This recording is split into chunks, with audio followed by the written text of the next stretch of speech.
Hi and welcome to PhD Career Stories. This is Tina Persson, the founder of the podcast, and I am excited here today because I have my second guest for the new take of PhD Career Stories. It is Bärbel Tress from Tress Academic. And when I read about your company, Bärbel, I read the academic marathon. And I got really curious here, actually, because what I was reading there was that both you and your husband, Günther, running the company, you have been doing the academic marathon yourself. You have been traveling a lot. You've been moving around a lot. You've been in UK, Denmark, Netherlands, and now you're sitting in Germany. And then you, like me, started to realize that why academia? And is there something else? So you both decided that you wanted to help and assist academic people to finish their thesis and help them in their career development. And I would say that is something that both Bärbel and Günther with their company, Tress Academic, share a lot with me, Tina Persson, and my passage to Pro, because as you know, I have been doing this academic road myself. And suddenly I just said, no, I prefer to help people. And so I'm super happy to have Bärbel here today because we're going to talk about career development, but maybe more focus here today on what Bärbel has to say about how to finish a PhD and what to think about actually after the day you signed a contract for doing a PhD, what to think about. So we're going to start from the very beginning, and I'm going to ask you, Bärbel, here immediately. First of all, welcome. How do you feel? Oh, welcome, Tina. I'm so excited to be here. I think Tina and I have been talking about doing this for at least a year or something like this. Yeah. And I'm so happy that it's now materializing, and it's good timing. We both had a lot of work to do, I think.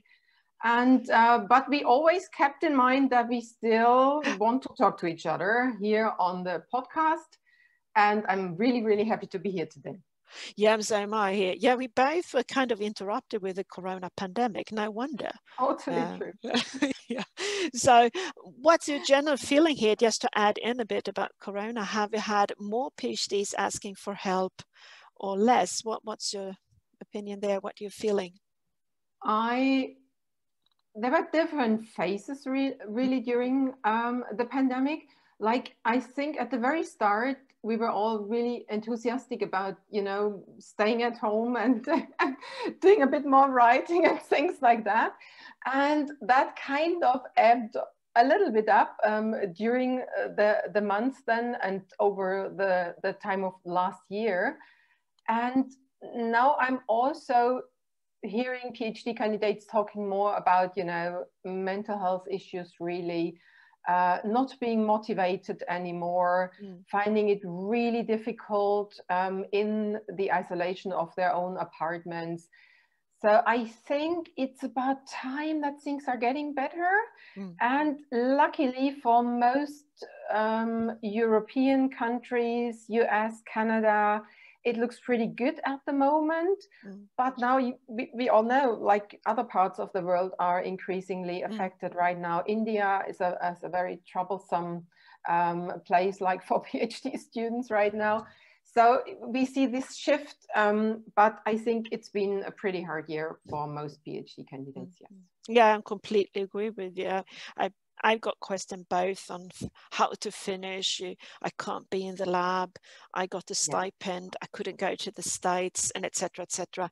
So yes, I agree on that. But I hope that we in this podcast here, for you listeners here, being PhDs, and you are sitting thinking, okay, I signed a contract, or I'm halfway, or I have 1 year left. We're going to discuss these different time frames, what you actually can think about, so we can help and support you on the way here.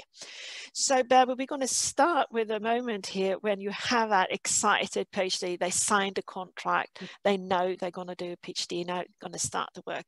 So from that day they sign a contract, from your perspective, supporting PhDs, what would you say they should start to think about from that day on for the first, you know, when they sign the contract? First of all, I say congratulations, because this is a major step, and be happy, enjoy it. You know, I tremendously enjoyed the time during my PhD, and I think you have to always keep that in mind. Yeah, that it should be a joy to work in science, that you should feel privileged to be able to concentrate on some deep work that you can do, and to find some exciting news, you know, whatever your field is. So I think the joy and the appreciation should come first. But, you know, there are other things to keep in mind as well. And my second thought really would be like, start with the end in mind. Yeah. Time goes a lot quicker than you think it will. And most candidates lose a lot of time in the beginning, in the first year. And that can be really, really difficult to catch up later on. So starting with the end in mind, really knowing what you have to deliver at the very end of your 3 or 4 years, and focusing on that is a brilliant idea. I think that's a super good advice, because I completely agree with you, because I did a PhD, and I remember the first year I wasn't really focused. I was just happy to kind of organize myself a little bit and enjoying, you know, and then say, oh God, yes, I have to, you know, okay, I need 4 articles or what it was. So starting with the end, it's not about pressure. You should absolutely enjoy your time, but it's good to, you know, remember that clever PhDs, they maybe start to get a shared article or be involved in an article which they are in, so to speak. So they have something very quickly to rely on somehow, or lean back on. I think it's a brilliant advice, very good advice. And from my perspective, thinking about PhDs, afterlife, I say, don't think about that, not yet. Enjoy your time and focus on your PhD work.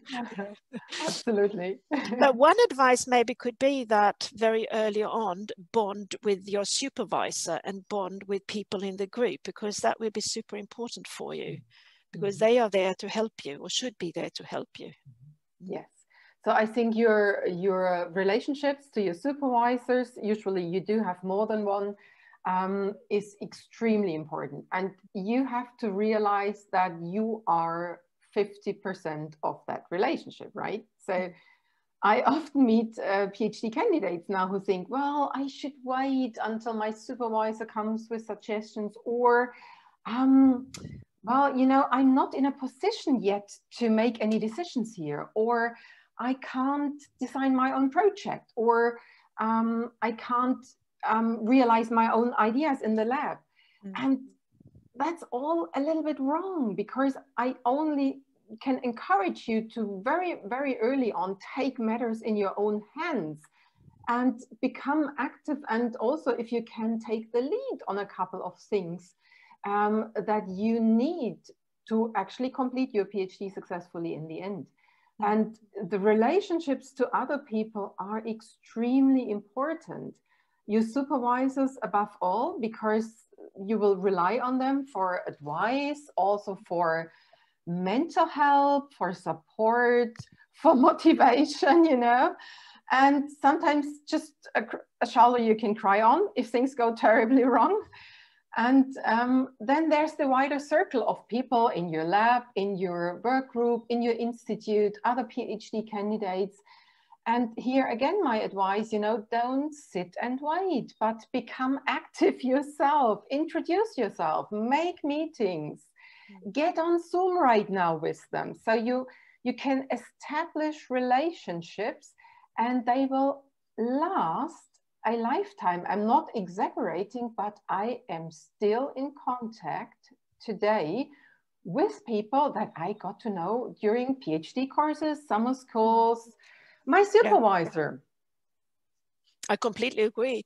You know, that reminds me about, because what you're talking about is that you take responsibility, that you take your own actions. And that is what a successful researcher must do. You can get in the beginning of your PhD, you can get a very challenging project. And if you realize too late that this is maybe a bit too challenging and you didn't take the action to go to your supervisor and say, I need something else, something more short-term kind of perspective. I need one article.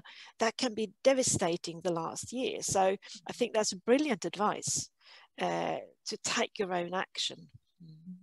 And that your supervisor is your mentor. Never forget that, because he or she is. Yeah, you're going to collaborate. That they also have the money, isn't it? So it's their project. So now you start, and then we move slowly ahead here, and then we come where you have done 50%, and that's an exciting time. I remember that very clearly myself. I still remember when my supervisor said, Tina, now it's half time. And I remember I was a bit shocked, because the time, I thought, oh, already half time. And he said, how many courses do you have left? And have you planned? I hadn't planned really, but you know, I'm Speedy Gonzalez, so I started to plan actually. But Bärbel, what do you hear and experience from maybe your experience, but also from the PhDs that I'd say lucky you, Tina. I mean, having a supervisor who knows you are halfway through. Yeah. I don't think mine would have known, but you know, I was more on the planning side, and my supervisor was absolutely fabulous. So he had a lot of good sides, but organizing PhD students was not among the top skills. And that was okay, as long as you are a PhD student who can organize him or herself, yeah, then this works. But otherwise it doesn't. So you have to be careful here, I think, making your own plans. And I was just thinking, when you mentioned like what to do when you're halfway through, knowing that you are halfway through is very, very important. And, you know, I think you really have to be very sure like how much time is gone. And you have to have that present all the time during your PhD. So what I suggest in my courses, or when I work with PhD candidates who ask that question, I tell them, you know, you need to decide on your hand-in date. You need to know this. And you need to know it's Wednesday, 29th of June, 2023. Okay? So make it clear, please. And then you have that date visible somewhere. Put it on the wall if you like. So you see it every single day. So you know, okay, 10 months are gone, 12 months are gone, 15 months are gone. I am halfway through. And then you can avoid these surprising realizations of, oops, time is running and I have not published. My experiments are not set up. Yeah. So I think this is you know, ongoing looking at how far am I? What am I supposed to do right now? Am I far enough? And you can always make corrections. That's not my point. Yeah. That's also something you just said, you know, maybe you have a project in the very beginning that's too big in the end. Oh, that's fine. You will find that out. You will find that out while working on it. And that's part of that job. So you have to speak up. You have to say, well, okay, looking at that, looking at the time I have left, I think we should make some adjustments here. And then you move on. And then you move on. Yeah, this is about, you know, putting the end date. And I know that this is a kind of personality question here now, Bärbel, and I'm very curious what you're going to answer, because I know from the coaching I do that, and I know from myself, I have a hard time with setting a fixed date, and I'm going to tell you why. So if you, Bärbel, were advising me that, Tina, now you're going to set a fixed date, and not only that, I want to know how much money you're going to earn in your company. And you know, I hesitate to do that. It's really difficult, and that's because I'm afraid to fail. Mm-hmm. Yeah, Mm-hmm. I don't like to fail. So I kind of saving myself by not putting an end date, so I kind of can't correct it. But my experiences from myself now, have been, you know, working for many years, and I know myself, Bärbel. I know that if I put an end date, I finish earlier. Yeah, you know, this is what I have learned. But it is as I want to set the deadline myself, not someone else. So what would your advice be if we have PhDs? Because most likely there are more PhDs like me, you know, they don't like to set deadlines. How can they set the deadline so they like the deadline? And what kind of advice would you give them? Yeah, you mentioned it already, but my advice is always, you know, the chance that you actually finish on time is higher. It's higher. It's higher if you set a date. If you have a vague goal, like I'm finished in 2024, what's that going to look like? Is it January? Is it December? Well, this is a 12-month span already. Yeah. So you never have a clear goal that you can steer towards. And that makes it very, very difficult. The second, I would say, is it will fill the time that you give it. And I think, Tina and you, I think we have done our PhDs in a time when there were not necessarily fixed contracts. Yeah. There were PhD candidates who were not told when they should hand in. And it took them 10 years. 10 years, yes. Yeah. So this would be my second question. Do you want that? Yeah. It can really expand and take up much more time than you would like to invest in it.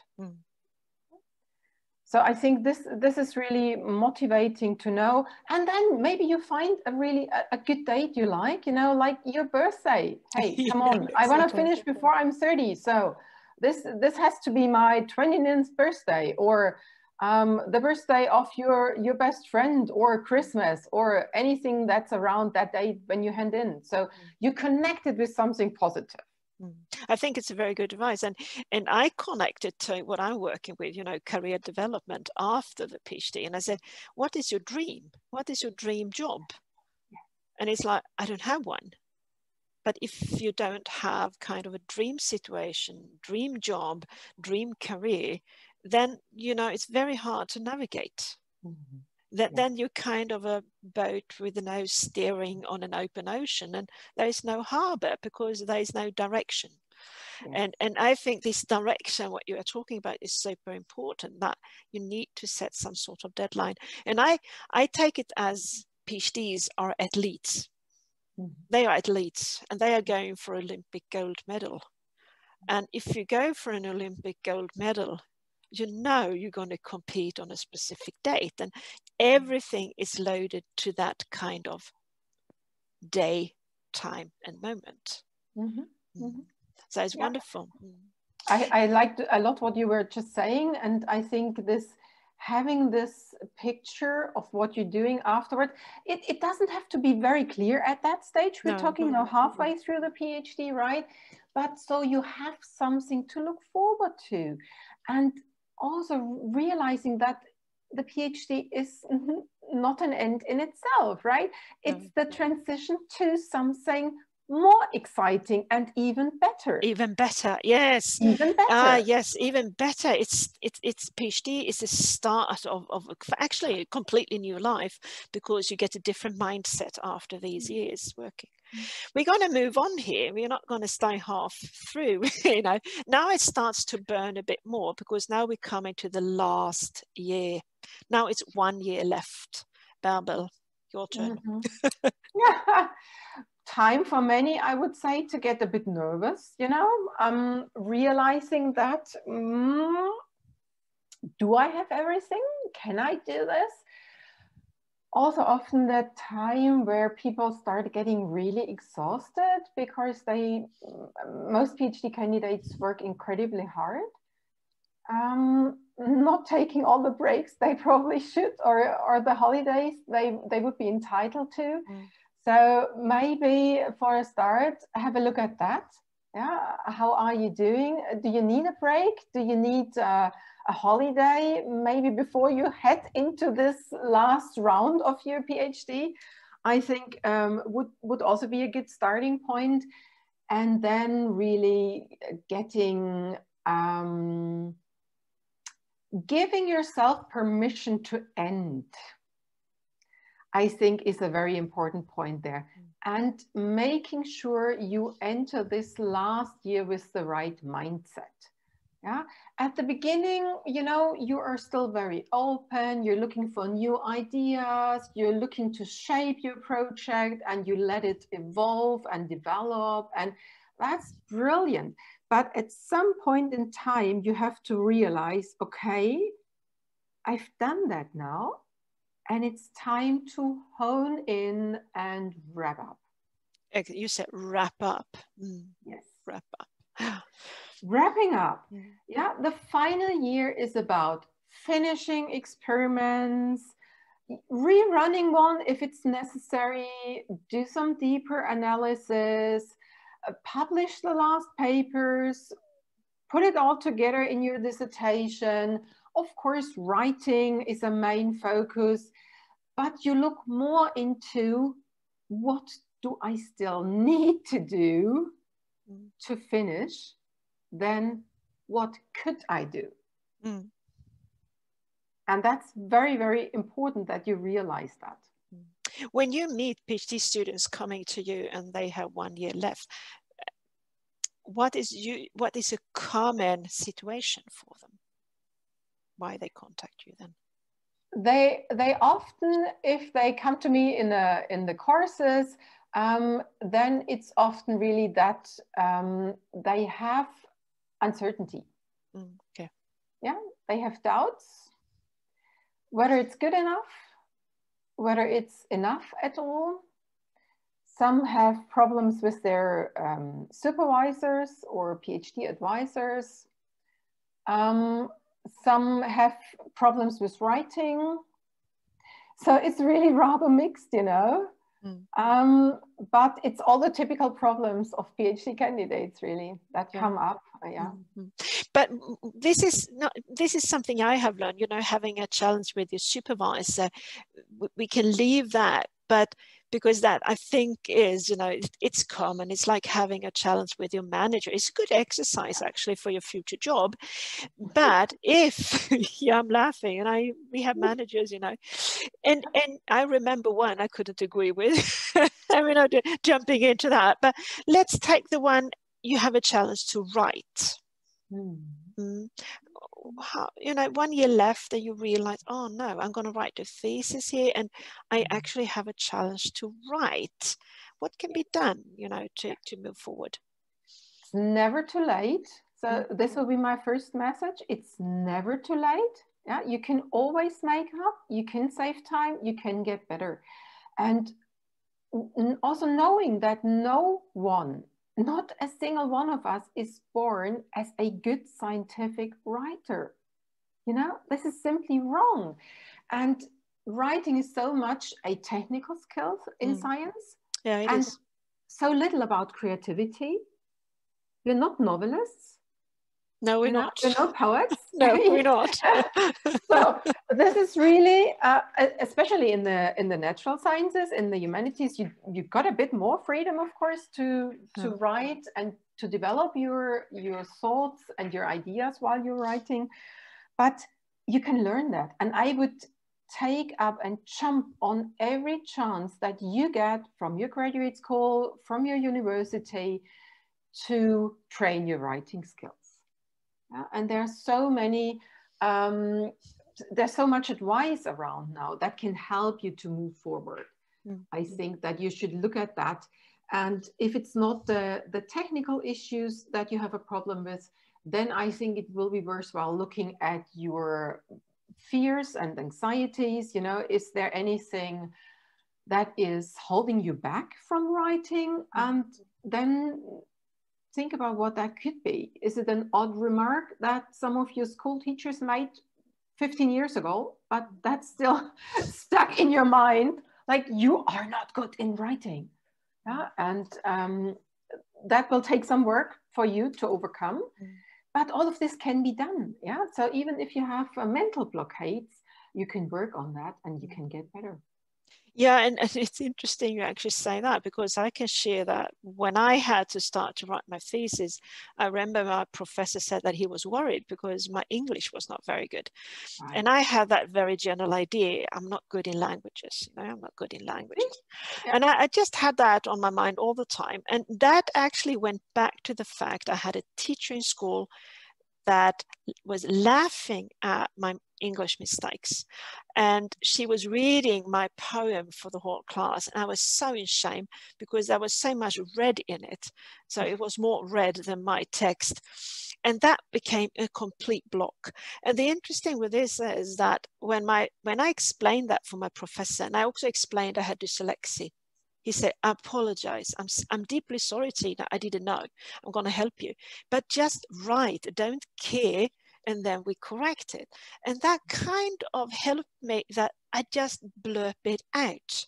And when I could blurb it out, suddenly the block was a little bit gone. It's interesting because my English has become better and better during the years. And I learned as a postdoc in Germany that I'm pretty good in language. I learned German. So it was just that, it was that moment that, and I have a feeling too when I hear it. So I'm really glad you say that, because if you listen here and you're sitting thinking, I'm not good enough in writing, I say blurb it out. And then you can actually get help by correcting it instead. And in time it will work out. Yeah. Yeah. When you talk with PhDs, they have 1 year left. Yeah, it's time to start to wrap up. And I get PhDs coming to me saying, should I start to look for a job?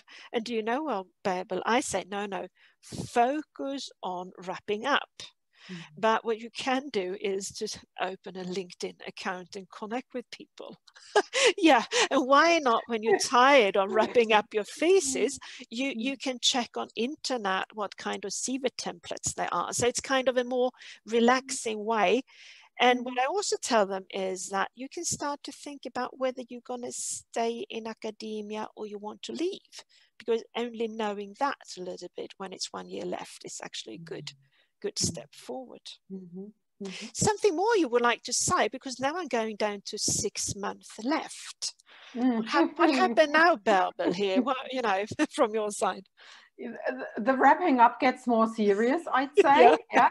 So this is definitely the time where you sit down and you check, like, what's the things I'm lacking to hand in, very specifically.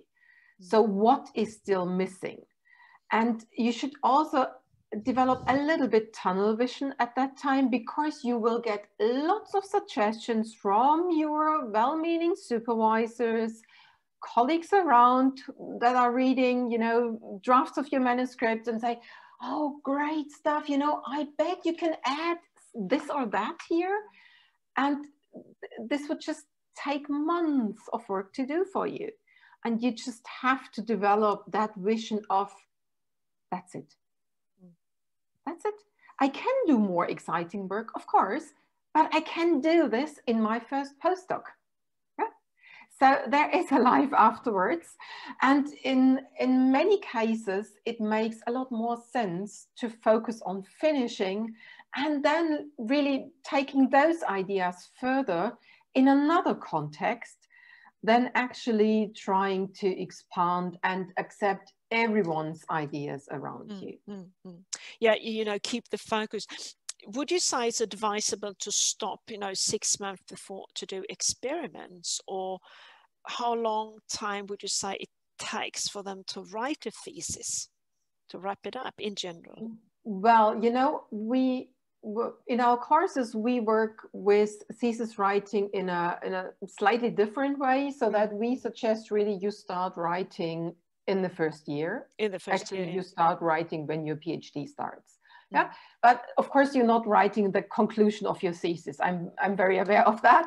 Yeah, but just getting you into this writing process is extremely important, so that you grow up with that mindset of writing is part of the job. okay, you are a scientist and there's no way around. So just accept that as one of the things you have to do, like labeling the chemicals in the lab, for instance. Yeah, this is another job. You may like it or not, but you have to do it. And then, of course, if you really work with that approach, and we see that many PhD candidates do that very successfully, then you will have successes pretty early on. You will be able to publish a first paper with the stuff you have done towards the end of your first year. Yeah. You can publish a second one, and often the third one that is needed in the time that you have. And then wrapping up is really about bringing these 3 papers together, writing the umbrella text, the introduction to your dissertation, and the overall conclusion. And this is something you can definitely do in the final months of your PhD. Mm-hmm. I think maybe there are some differences between countries, because I know that I had a PhD student in Germany. The thesis there is a little bit thinner. It's different.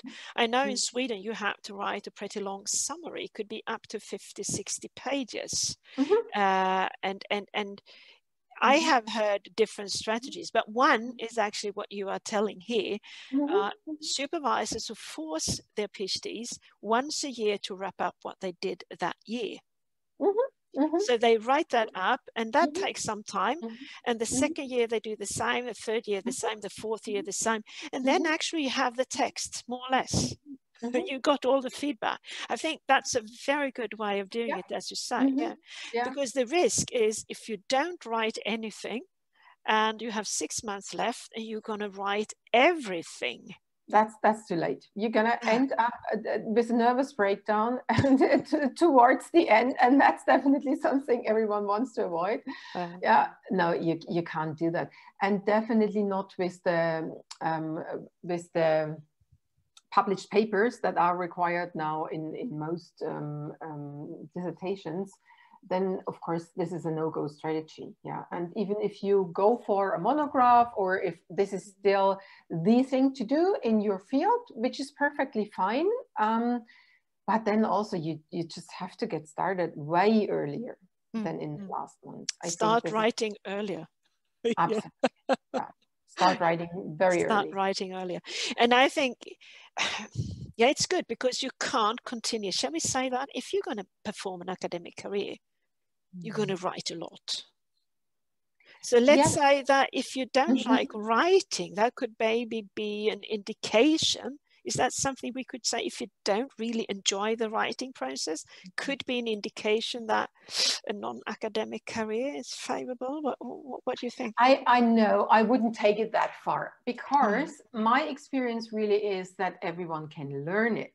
It may never become your favorite activity, but since we are focusing on helping PhD candidates completing and on helping them to get published, you know, we do have strategies developed over the years that bring them to a state where they can write comfortably. And that is an asset, I would say, in every job, right? I mean, you always have to write in some context. And scientific writing is a very specific way of writing. But if you can do that kind of writing, you can succeed in nearly every other arena as well. No, I was more into if you don't really love it, you know. I'm just putting that in because it's a comment I get a lot, that maybe I'm not a big fan of writing, enjoying it that much. So, but that was, I can share with that was my biggest kind of disappointment running my own company, because I'm writing a lot. and I'm not really a big fan of writing, because I quit academia because of writing. But, you know, if you now go back here, 6 months left, that's when I meet the PhDs and they say, when should I start to look for a job? And I say, probably you have learned a lot about yourself. You probably feel either you like to go for a postdoc, or you say, no, absolutely no, I go for a non-academic. If you still don't know, you know, it's okay to ask, you know, many universities, they have career service, they have webinars, they have coaches. It's time maybe to attend some of these, I would say. And that is something you can start when it's 1 year left, to attend career service activities, to broaden your vision, broaden your views, because you will learn a lot from these activities. And then my tip is that when it's 6 months left, it's too early to start to apply for jobs, because companies, when they recruit, they want you to start tomorrow, and you still have that, you know, moment left when you're going to put your thesis on the table. So my advice is that you start maybe to think a bit even further. But maybe I know some clients they have me as a coach. So they kind of at least have a resume, they have a finished CV, they have a LinkedIn profile, they got an idea of what's existing afterwards. But I never push them, because I want them to feel, let's say, encouraged to focus on the thesis and enjoy the ride to the day they actually defend it, because that should be a memory for life. It doesn't mean you can't start preparing for afterlife, but it shouldn't take over, I think. Absolutely. But then, of course, it depends what kind of contract you have. I understand if you can have job security afterwards, or if you're on a stipend, that, of course, impacts a lot.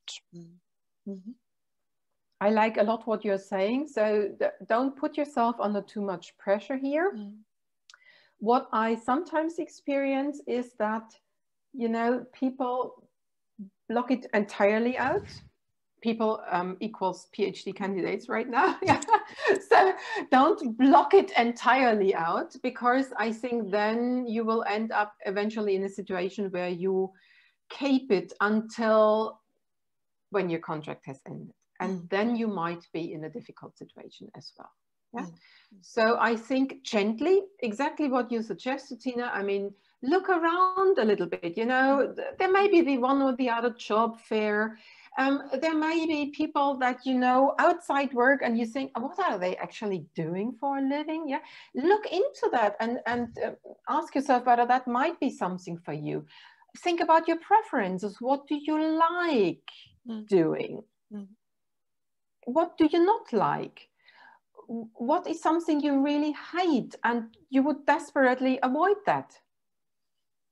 And I think building it around that, you know, then you're actually working on your future career already. You're thinking about, what could I do? What would suit me in the end? So there's so much more to it than just, you know, sitting down and writing a CV or looking for job advertisements, which is necessary at some point. At some point, as you just mentioned, and it does take a lot of time. So this is also something you may want to start in good time. Not 2 days before you have to hand in an application. No, then it's too late. That's my career coach advice. That's too late, you know. That's too late. That's too late. Yeah, I think we've all been there, putting together our resumes at 10 o'clock, and the deadline for upload was 12. And then the server is down or so you're too late anyway. So avoid that, please. But there's a lot of things that help you solving that question, what am I going to do with my life? And sooner or later, you have to allow yourself to think about that. And it's okay to think about it. And it's okay not to know. I say that. I think when I was younger, and that's some many years ago, I wasn't trying to worry in the same way. I was maybe very naive, but I thought it would sort out, sort of. And it did.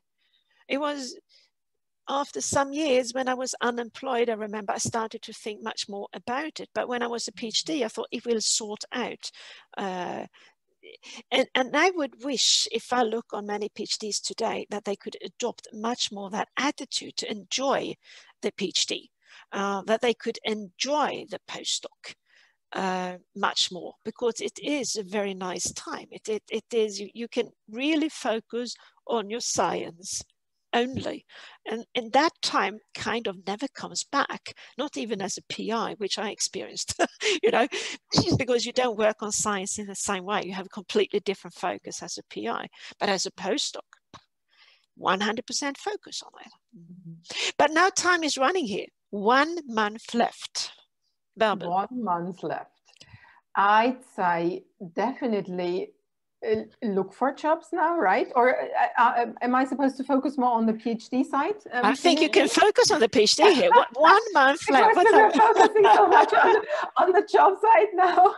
1 month left, really. This is just absolutely revising, editing, and getting the final things done. Discussing with your supervisor, setting a date for the defense already. Making sure you have obeyed all the formalities that the university wants, exactly how they want you to hand in the dissertation, and eventually how many copies you have to hand in, if that is still a case, that you have to hand in a hard copy, or in which format they want the electronic file. So this is more, you know, the small stuff you have to focus on. And then preparing yourself for the defense. I'd say this is starting also at that time already, because here you also want to make sure you have a pretty smooth ride.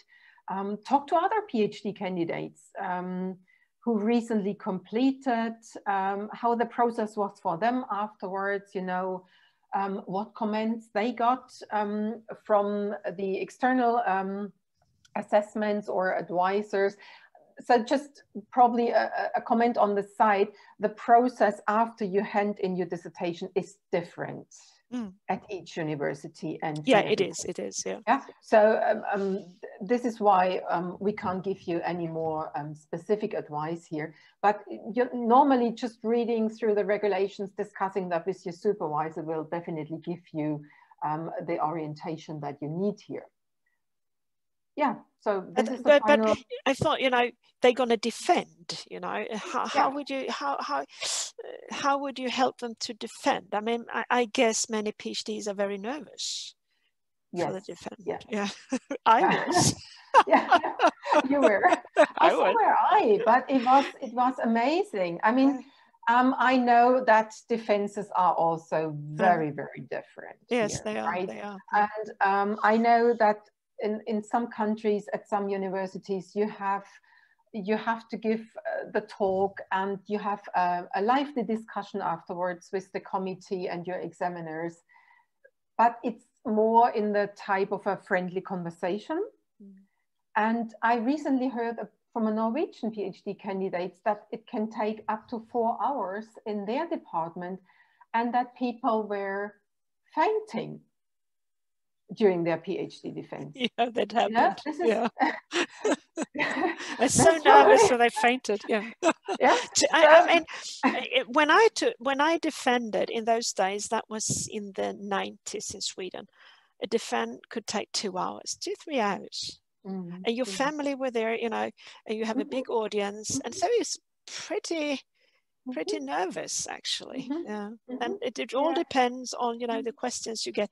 And some people get so nervous, and I think that's very common. You get so nervous you can't use your brain, you know, that feelings like you know.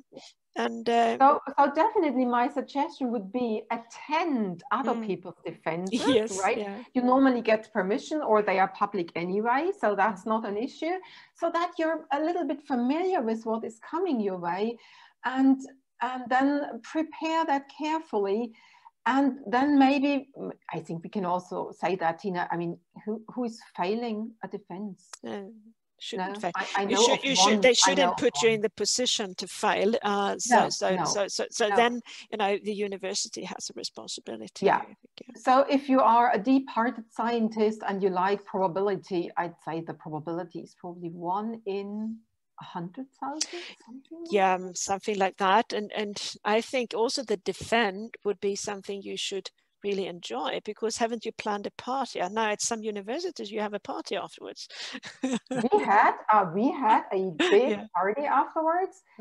I really also enjoyed my defense. I mean, because I had a European doctorate.